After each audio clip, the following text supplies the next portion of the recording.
They are typically one of two type of ways that these folks are coming or the similar problems that they have. So I would say the first is baby boomer business owners needing a succession plan.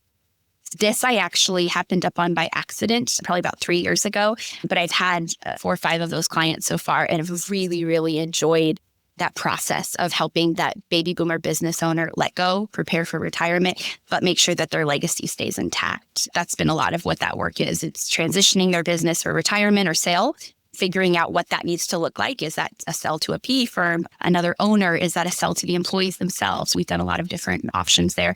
And then helping them secure their legacy and feeling good about letting go, but ensuring that there are structure in place, governance in place, that they continue on in an advisory capacity to ensure the business is set up for success, right, in the future. The second, I would say, is founders that are trying to transition from that lifestyle business, right, to a true growth-oriented business. What comes with that is a lot of family and friend dynamics. But I am the world's biggest super fan. You're like a super fan. Welcome to the Business Superfans podcast. We will discuss how establishing business superfans from customers, employees, and business partners can elevate your success exponentially. Learn why these advocates are a key factor to achieving excellence in the world of commerce. We discuss the invaluable insights of business owners who have successfully implemented the strategies in the book to build their own team of devoted superfans. Gain insightful knowledge from the experts who create applications that help you create passionate superfans. This is the Business Superfans podcast with your host, Freddie D. Ready!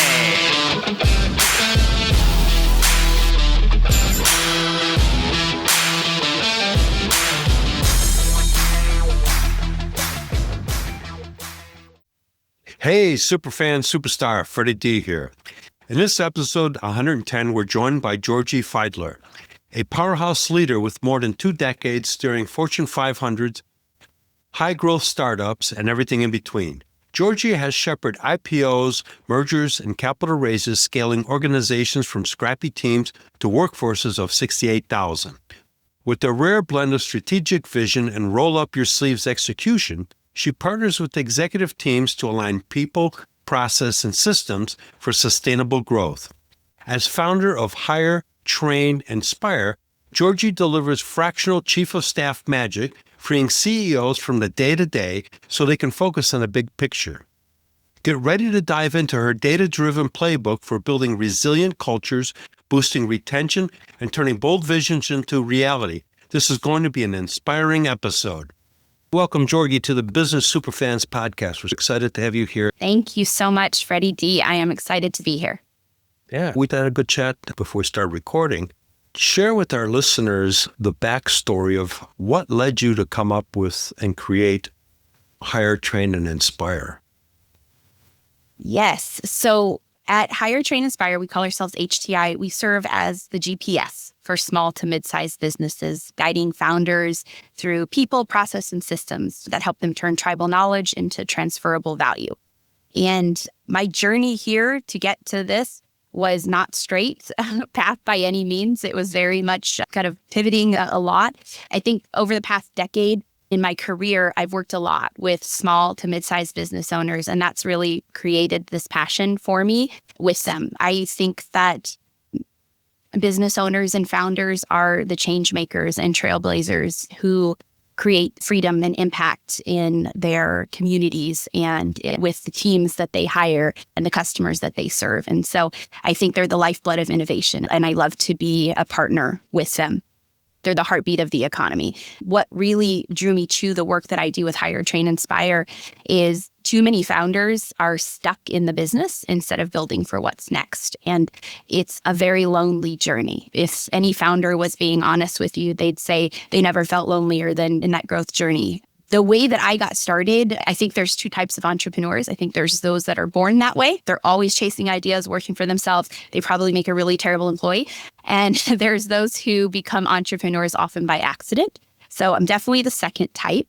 I spent the first 15 years of my career in corporate and startup environments. My journey, like I said, not straight, very pivoting. I'm a generalist by nature, so my careers took in a very winding path. I think most people climb one ladder, and I've managed to build bridges between them. I think that flexibility and that generalist outlook has really become my superpower. Over the years, I stepped into roles that many wouldn't expect to connect, but together they've given me a really good 360 view of how businesses actually run.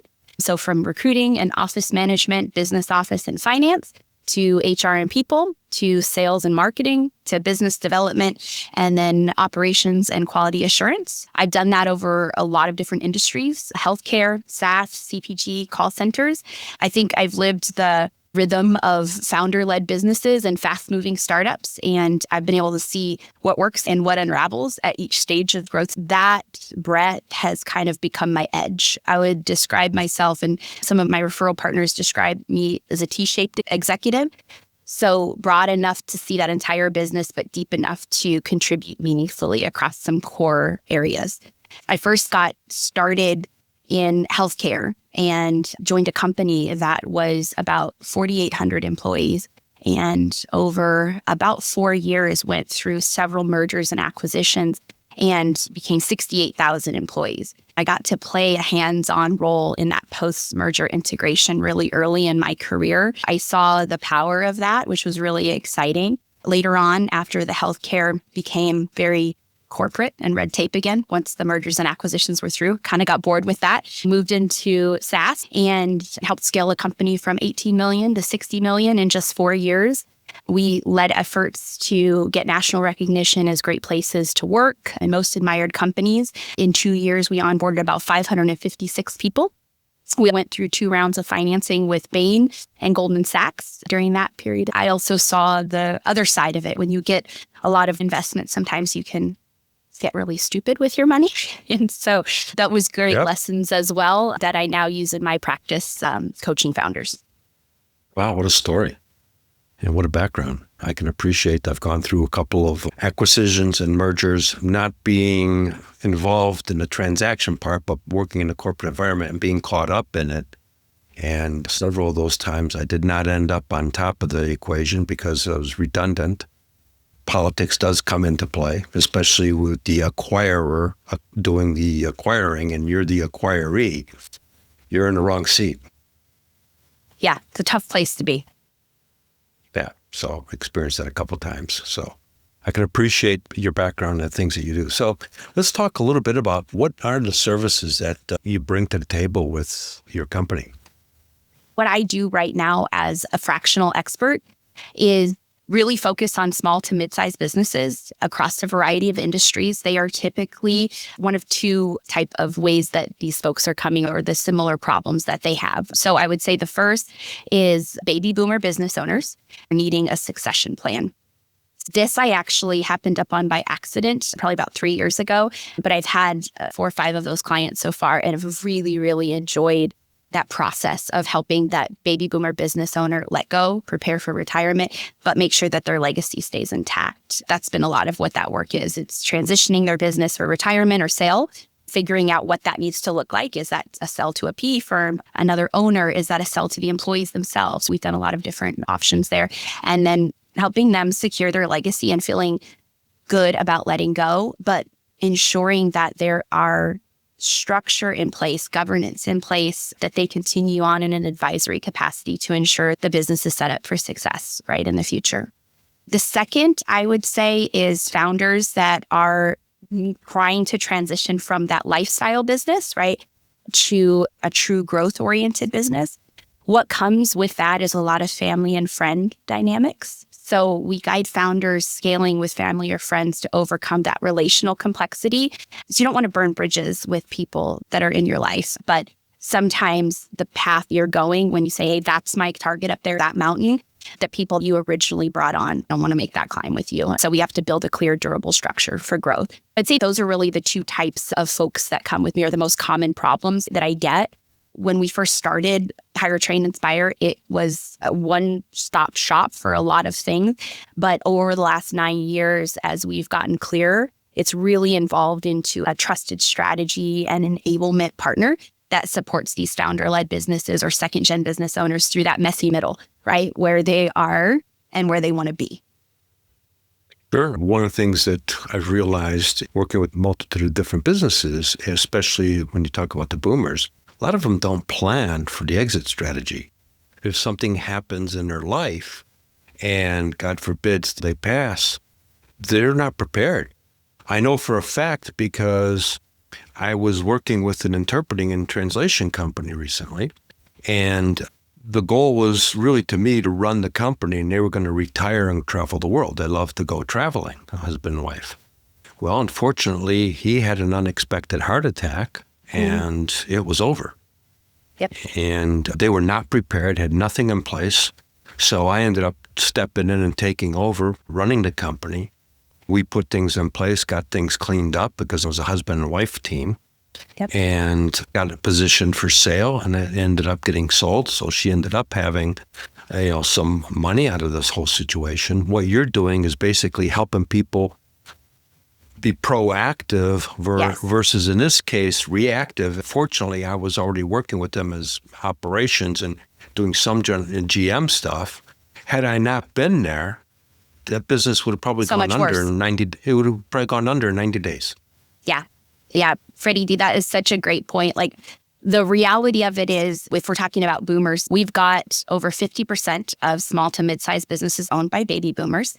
10,000 boomers are retiring daily, and over 60% of them have no succession plan. They don't even realize that's what they're supposed to be working on until they're already there or it's already too late. And so I really am passionate about spreading that awareness because their legacy doesn't have to die. The business doesn't have to die. There can be a next stage that feels good to them and to who it's handed off to. I'm really passionate about that. Thank goodness they had you. A lot of people don't have that. And I love that you brought up that hit by the bus situation. Most founders and business owners, they're stuck, right? They can't delegate, they can't scale, they can't step away. They're so in the details, and the business lives inside their head with no systems and no playbook, that by the time they get out of it, they're ready to retire, they're ready for what's next, right? To sell the business, scale the business, whatever that is. They are in a mode of reactive leadership and they are at burnout. And so that's what I'm trying to avoid, is how do we create awareness of that problem and start the plan when there's still enough gas in the tank to get there in a meaningful and successful way. Yeah, but it becomes challenging because some of those people don't want to change. This is how I've done it, and I've run into situations where it's a family business. The brother works there, the brother's son works there, the owner's daughter works there, and this is how we've been doing it. Yep. And I look at that as a train wreck waiting to happen. I know this for a fact because I was involved with the company and I walked away from it because they were not willing to make the changes. They talked the talk, but they didn't walk the walk. And unfortunately, there's a lot of those that something's going to happen or something unfortunate happens. The business cycle changes. There's a lot of dynamics going on right now in this country. You could be in business today, but tomorrow you're out of business because of circumstances beyond your control. And if you're not prepared, you're toast. Absolutely. Absolutely. Especially with the founders navigating family and friend dynamics, I really start to see motivation when they are trying to prepare for what's next, right? They're at an inflection point where something different needs to happen than what's been happening. That gives them this motivation to start seeing things in a clear way. Sometimes that's going to a PE firm and getting kind of laughed out of the room. They're like, you don't have a business, you have a job. There's no business without you. You're the single point of failure. That level of honesty and awareness really starts to incentivize that change. The key things with the founders navigating those family and friend dynamics is the role clarity reset.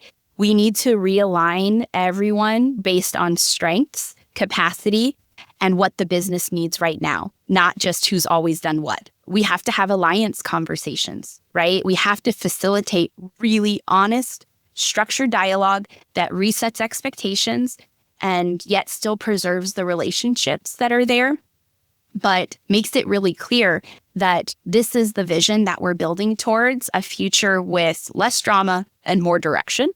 And then I would say the third really key piece of that is the founder themselves has to have that lens shift. They've got to move from hero, single point of failure, everything in my head, to guide, right? delegating and getting things done through others so their team is empowered with structure and they're not stuck on relying on reactive leadership. I think those are the key points. I like your single point of failure. I'm going to have to use that term. It's true. When you stop and think about it, you're the linchpin of failure. Because something happens, especially if you got the whole business in your head, the business is gone, just like that. Just like that, right. And they're often not the only ones that are the single points of failure. Again, with these family-friend dynamics, they've brought a lot of heroes on with them. These people thrive in the chaos. They really enjoy that. They like doing a bunch of different stuff. They don't really like it when there's measures in place. That kind of is real icky to them. So you've got a lot of heroes everywhere. Therefore, you end up with multiple single points of failure. That's a lot of what we do in that audit and assessment period when we're first bringing in a new client, mapping those out. Where do those live? Where are the issues? What are those gaps? I think that's so key. Where are the landmines that you don't step on them or because they're there? Yeah. And it's really hard because there's such a level of complexity because of the deep relationships that are there. I had a founder, we had to coach him through letting his mom go. That's a lot. And she was there for like 14 years. That's really tough to do. It's getting them to that level of clarity and yet honoring the contributions that these people made. They wouldn't be where they are now if they didn't have these folks. There's a level of complexity there, which I enjoy helping them navigate through. On the baby boomer side, with business owners that need succession planning, dealing with a similar thing. It's the opposite side of the coin. They're looking at succession strategy, building a plan for how the business transitions. And so many of them, again, not even aware that that needs to happen until they go to, I'm ready to retire, and they think they're going to hand it off to their kid, and their kid's like, I don't want that business. They want to go be an influencer or something, or they're trying to sell it on the business website. It's not an attractive sales piece because the stuff that needs to be in place to make it a real business and not a job, right? People don't want to buy a job. They want to buy a business. It's just not there. For them, it's about that tribal knowledge transfer, documenting all the key know-hows, decisions, relationships, responsibilities, and then getting a general operational tune-up. Making sure we've got frameworks in place. We've audited the systems, the people, the processes to make sure the business can run without that founder intervention. Right. A lot of good stuff there. And a lot of great insights that I think people, especially founders or startups, really need to listen to that because they need to plan. Even if you're a startup, you should still invest in putting that all in place because of the fact something unfortunate could happen and your business could be gone tomorrow. You put a lot of work and effort into getting it started. So, Georgie, share the story of an actual company that you don't need to know the company name or any of the details, but of somebody that you helped transform and became a super fan of yours. And they've promoted you to where you've attracted more business to grow your company over the last 9 years. Yeah, I'll give a family friend example and a baby boomer example as well. My family friend is a health brand that I've worked with for about 4 years now. They were the carbon definition of what it means to build your business around family and friends. We had a ton of people who were a legacy team, very rooted in this is how we've always done it, so this is how we're going to do it. With that, there's kind of that undercurrent of complacency and just resistance to change. We had to do a lot of work to overturn that mindset. We started by calling out a mission that really mattered to everybody. The vision of the founder was in their head, and they had articulated it clearly multiple times. But as we did teammate interviews, that was not the consensus. So we needed to partner with the founder and the exec team to articulate that compelling vision, really define a unifying purpose, clear values. So this is how we're going to behave and what that looks like in terms of aligned behaviors. And then the mission that really matters and what are the measures of success, right? This served as guardrails to help the team navigate priorities and stay focused, especially as we started building that leadership bench and that next evolution of growth-minded people that were ready to move the business forward. Because there was so much tribal knowledge, having that as a guardrail for people to measure against was really important. One of the things I'm really proud of in what we did here is As people moved on, as the legacy team started to move on, it wasn't this icky secret thing. It was alliance conversations. One of the great things that is a superpower of the friends and family dynamics is that they have those relationships that are deep seated. And so you can start and really truly have an alliance conversation. Like, what are you hoping to get? Where are you going? Here's what the vision is. Is that something you want to be a part of? And when we had those really honest conversations, so many of them, I think we overturned all but 2 of the leadership team and the executive team. It's like, no, I don't want that. I'm not interested in that next step. That doesn't sound fun to me at all. Because you guys had that conversation and all of a sudden they stopped and say, wait a minute, this is not really where I want to go in my life. I got my own aspirations. You gave a moment for everybody to stop and go, huh. And the other thing that you did that I want to really emphasize, and I call it getting people in a racing rowboat team in line, because if you think of an 8-person racing rowboat, you got 8 people. So you got to get everybody in synchronization, because otherwise that boat's going no place. It's not even going in a circle. It's not, because you got 8 different individual oars. And so if everybody's going in their own direction, the boat's going like this, and it's not even moving. A circle would even be better, and it can't go in a circle. You got the whole company to understand the mission, and so everybody sees the direction. You're getting everybody in the rowboat. It's my easy example because everybody can visualize it. And now you got everybody rowing in synchronization towards the goal the company wants to go to. Yeah, absolutely. That was the very first step with anything. And it makes those conversations much easier. Once there was that acknowledgement, we did a really intentional transition and handoff, because that was the other piece. There was so much tribal knowledge, and there was such this niche creation of how they acquired and delivered to customers. We couldn't just say, oh, we're just going to replace that and find that. There had to be partnerships and transitions that were documented. Every single meeting and the on-ramping for this new person, we're gonna video it. We're gonna capture all of that knowledge. We're gonna make sure that we have all of that. So I think that was a first key step. And then the other thing is, in trying to get to growth, I think the founder saw, oh, if I just add more people, it will mean more growth. But that's not really always how scale works, especially when you don't have the foundation to support that, right? If you build on a really crappy foundation, it's just going to sink further into the ground, which was what was happening. A lot of what we did initially was put in KPIs to ensure that we're growing in a healthy, profitable way, because they're bootstrapped. They don't have any venture money or PE money. They were profitable, and we wanted to make sure that that stayed that way. So as we transitioned out legacy people, filled gaps, and brought in new people, we put into place a measure of gross profit per labor dollar. So just, again, making sure that stayed in a good, healthy spot. When I first started with them, it was 54 cents, which that's not good. Yeah, and so over the last couple of years, as we've worked towards that, we are now at $2.74 with them. So that means we're getting more profit for all the labor dollars that we're spending, right? That's all about workforce realignment, performance measurement, accountability, alignment to the vision and goals. To your point, right? That rowboat.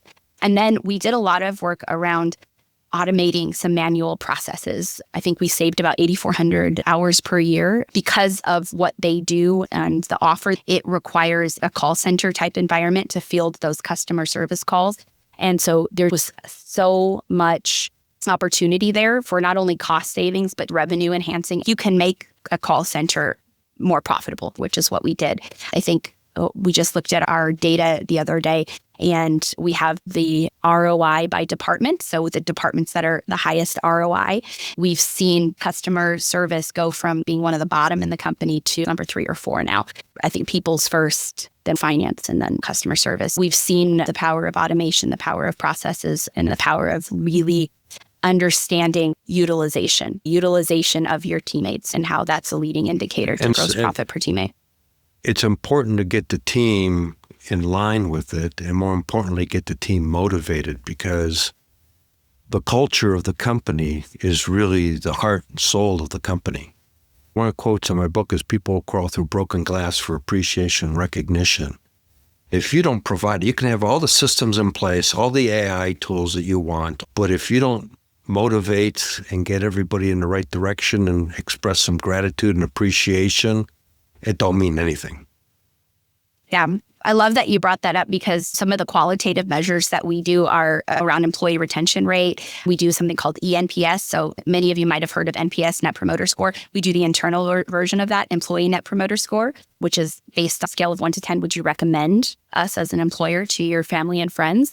As we put those measures into place, as we scaled up the leadership bench, as we put a vision into place, we saw the employee retention get up to 83%. I think that was our last measure there, which considering there's a call center component, which is a large part of the workforce, which typically burnout we see and turnovers. Else that, yeah. I mean, that goes 50% on. So, yeah. is typically that turnover rate. So to have that, right, is huge. And then we saw our ENPS jump 270% in just 2 quarters by doing one simple thing, launching a monthly all hands meeting. Before, the founder worked very closely with a small group of people and they knew everything, but there was a huge disconnect between that and how it got disseminated down into the business, to the second layer of leaders, to the team leads, to the people on the front line. They didn't have any knowledge about the bigger things that were going on. And that's, so they didn't understand. And that's where a lot of businesses make mistakes because that's the front line. It's like when I was working with the interpreting company and we did the same thing. We started Monday morning meetings and we started having goals and we had a mission statement and all that stuff. Yep. But the thing that really burned into everybody's head was that we were working with contractors. These are independent interpreters going to hospitals. Their mindset at the company at the time was they should be grateful we're giving them a job. And I'm going like, you're missing this by a galaxy because that's the front line. That's representing the company that's gone to a Banner Health or some other type of facility. Even though they're an independent contractor, they're representing the company. So if they don't have a good feeling about the company, that's going to transcend to how their engagement is with the customer. It's the same thing with if someone's disgruntled, that tonality comes across on the phone. I mean, you can't hide it. You can't have raving fans as customers if you don't have raving fans as employees or teammates first. It starts with the leadership and then transcends down to everything else. So you're starting with the leadership, getting their minds into the right position, and then you're working with them to get, okay, now the next tier of people, the next tier. A lot of companies say, okay, we've got the management teams online and we don't need to worry about all the other people. And the reality is, no, they're the most important component. Yes. Yeah. Because a good leader is not somebody that directs people, it's somebody that empowers people. Your job as a leader is to facilitate your team so that they can be successful. If they're successful because of your facilitation, you don't have to worry about yourself. It's taken care of automatically. Yeah, absolutely. And I think, unfortunately, a lot of small business owners and founders who just started in a garage or started doing everything on their own miss that because that's the reality of scale, right? You empower and delegate through others. I think that there's definitely education that happens around that and coaching. The founders and leaders who get it do really well. The ones who don't do as well. And you don't want to be the smartest guy in the room. You want to be the dumbest guy in the room. Yeah, you want to hire a bunch of smart people so they can tell you what to do. With everybody that's smarter than you that helps propel. That's the secret. Yeah, absolutely. And I think the other piece of that is as the company grows and scales, the owner, the founder, they get further and further removed from the action. And so every layer creates a potential miss. And so you have to be intentional about putting feedback loops into place, employee engagement surveys, pulse checks, things like that, which is so much of what we've done here. And the nuggets that we get from the front line, right? They have to be given directly to leadership so that it can shape the strategy and the decisions that are going forward. Because we all know a company or a situation, we all have that time in our mind where somebody did something at the executive or leadership level, they made a decision, and it was just the dumbest decision ever. And you're thinking, if they just would have talked to the front line, but the further they're removed from the action, become very poor proxies for reality. So you have to make sure that you are tapped into the pulse of what's happening on the front lines. That stuff is gold. That's where you can look at a guy like Sir Richard Branson. How can he be hanging out on his island? He's playing flight attendant at one of his airlines, or he's goofing off on the ship, but he's dealing with the customers. He's dealing with the people. So he sees what's happening. He doesn't have to worry about anything else because he's empowered those people. They don't have to ask dad or mom for permission on doing anything. They have the right to make the decisions themselves. Most of the successful companies empower their team to solve problems. And 9 out of 10 times, they're going to make a better decision because they're already engaging with that individual. Yeah. As long as they have the right framework and decision threshold and vision in place, right? If you've done the work on the front end to build the foundation and build the alignment, then you can create that decision framework and then give ownership and let go. I think what a lot of the founders struggle with is because they're so used to being in the weeds, they don't just want to control the what, they want to control the how. And that's what's just like soul crushing. That crushes a team faster than anything. Or it destroys people's esteem. Because it's like, wait a minute, I could have made that decision. Like, what, you don't trust me? And right off the bat, as soon as you get that into your head as a team member, your attitude's just shifted. Yep. And then that can become contagious because now you feel a little slated and you're talking to your coworker going, can you believe this crap that took place? And they go, yeah, I've noticed that. And I've seen it happen. We've had a dynamic company, and then all of a sudden, what happened? Everything changed. Some bad management created the tidal wave of the change. It starts out as a ripple, but becomes a tidal wave. It does. And leaders are a huge component of how your team experiences the culture of the organization. So if you hire a leader that is not aligned with your vision and values and what you're trying to create, you're going to be at constant odds. And that's how disengagement happens, right? The last check with Gallup was 78% of the workforce has engagement issues, right? Is disengaged. Of that 78%, about 26% is actively disengaged. That means they're not only not engaged, they're disgruntled and actively trying to take you down, which is a little scary, right? That costs $550 billion a year in time loss, productivity loss, rehires that have to be done. So it's not just a culture problem. There's real strategic and financial impact. Oh, you can lose customers.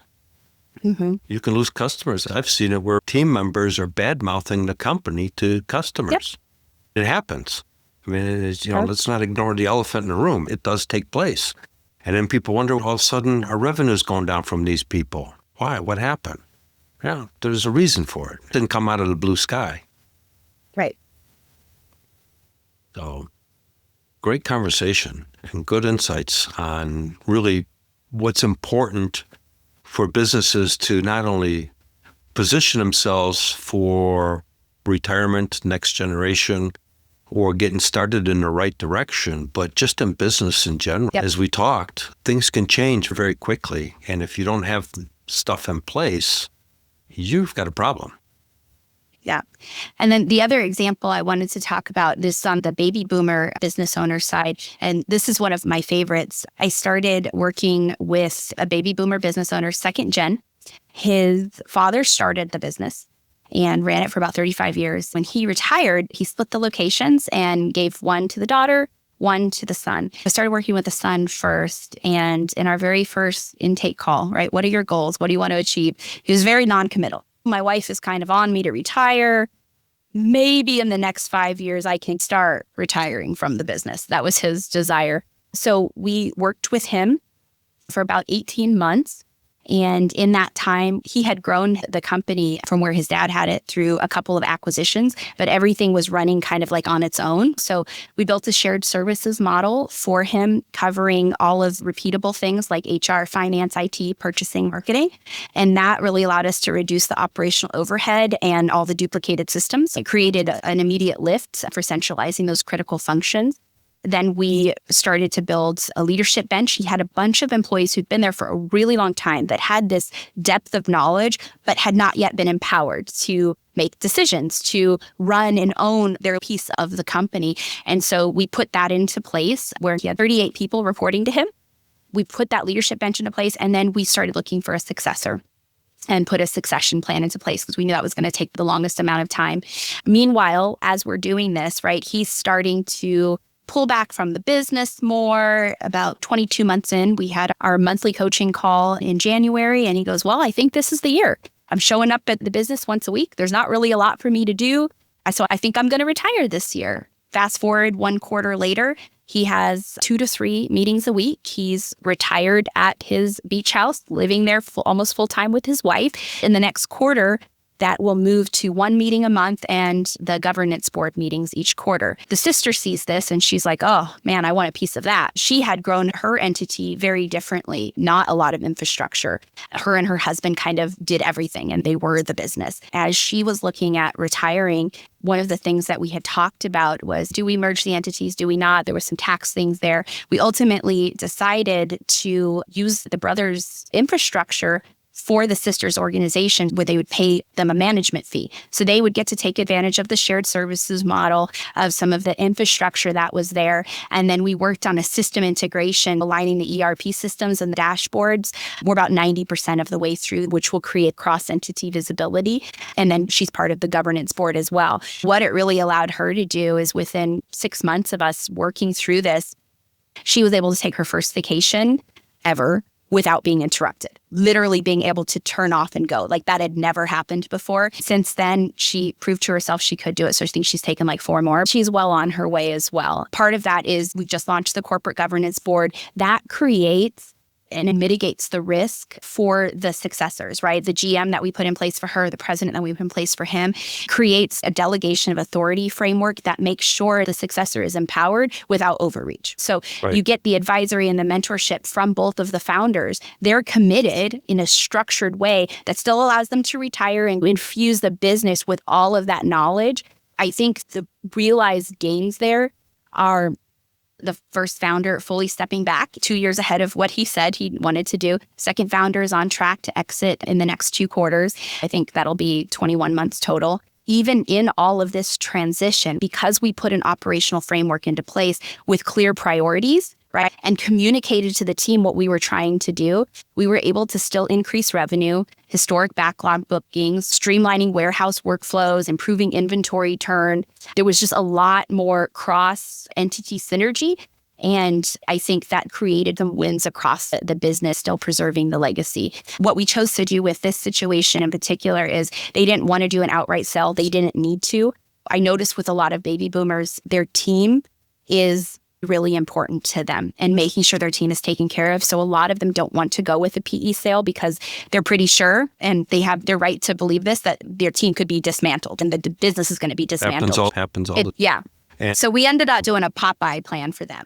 A Popeye plan is very similar to an ESOP. It has a few different pieces to it. But at the end of this vesting period, the ownership will be transferred to the very people that built the business. I just love that full circle and how we're changing this next generation of lives as a result of that. So you could I can't even say the word right now. Quantifiably? There you go. Yeah. They're super fans of you. That whole family. Yeah. The founders that started it, then the brother and sister that took it over. So you've really created super fans out of that whole group of people, of how you've transformed their lives, really, and their business, but their lives personally, to where they actually have a life and still have their hands into the business without having their hands in the business. Yeah. And that would be my hope for all of those baby boomer business owners out there that are just at their wits' end. They don't see another way. They're almost forced to make a decision that they don't want to make. There is another way. There are options. You do have options. And that's my hope, that people would realize that and see that. It's been a great conversation, Georgie. And how can people find you? So if you're a founder or executive feeling stuck, you can reach out either on our website, hiretraininspire.com, or we are on LinkedIn as well.